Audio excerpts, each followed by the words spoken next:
شوہر کو کمانے اور بیوی کو خرچ کرنے کا ثواب۔ حضرت عائشہ رضی اللہ تعالیٰ عنہا فرماتی ہیں کہ نبی کریم صلی اللہ علیہ وآلہ وسلم نے ارشاد فرمایا، اگر عورت اپنے شوہر کے مال سے کچھ خرچ کرے اور اس کی نیت شوہر کی پونجی برباد کرنے کی نہ ہو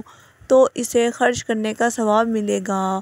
اور شوہر کو بھی اس کا ثواب ملے گا، کیونکہ اس نے کمایا، اور خزانچی کا بھی یہی حکم ہے کہ ایک کا ثواب دوسرے کے ثواب میں ذرا برابر بھی کمی نہیں کرے گا۔ عورت اگر بیٹی ہے تو رحمت، اگر بیوی ہے تو شوہر کی نفس و ایمان کی وارث، اگر ماں بنے تو اس کے قدموں میں جنت۔ لیکن فاطمہ زہرا کی شان دیکھیں، اس باپ کے لیے رحمت جو خود رحمت للعالمین ہے، اس شوہر کے لیے نفس و ایمان جو خود کامل ایمان ہے، اور آپ کے قدموں میں ان بیٹیوں کی جنت ہے جو خود جنت کے سردار ہیں۔ رسول اللہ صلی اللہ علیہ وآلہ وسلم نے فرمایا، جس شخص نے کسی روزہ دار کو افطار کروایا تو اس شخص کو بھی اتنا ہی ثواب ملے گا جتنا ثواب روزہ دار کے لیے ہوگا، اور روزہ دار کے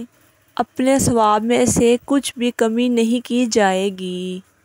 تہجد کی نماز۔ رسول اللہ صلی اللہ علیہ وآلہ وسلم نے فرمایا، تہجد کی نماز کا اہتمام کیا کرو، اس لیے کہ تم سے پہلے کے نیک لوگوں کا عمل رہا ہے۔ رات کی نماز اللہ تعالیٰ کی قربت کا ذریعہ ہے، گناہوں سے بچانے والی ہے، خطاؤں کا کفارہ ہے اور جسم سے بیماری دور کرنے والی ہے۔ رشتہ داری نبھاتے رہیں۔ نبی کریم صلی اللہ علیہ وآلہ وسلم نے ارشاد فرمایا، سب سے جلدی جس چیز کا ثواب پہنچتا ہے وہ نیکی کرنا اور رشتہ داری نبھانا ہے، اور سب سے جلدی جن کا عذاب آتا ہے وہ بغاوت اور رشتہ داری توڑنا ہے۔ رسول اللہ صلی اللہ علیہ وآلہ وسلم نے ارشاد فرمایا، جس گھر کے دروازے رشتہ داروں کے لیے بند اور جس گھر میں رات دیر تک جاگنے اور صبح دیر سے اٹھنے کا رواج ہو جاتا ہے تو وہاں رزق کی تنگی اور بے برکتی کو کوئی نہیں روک سکتا۔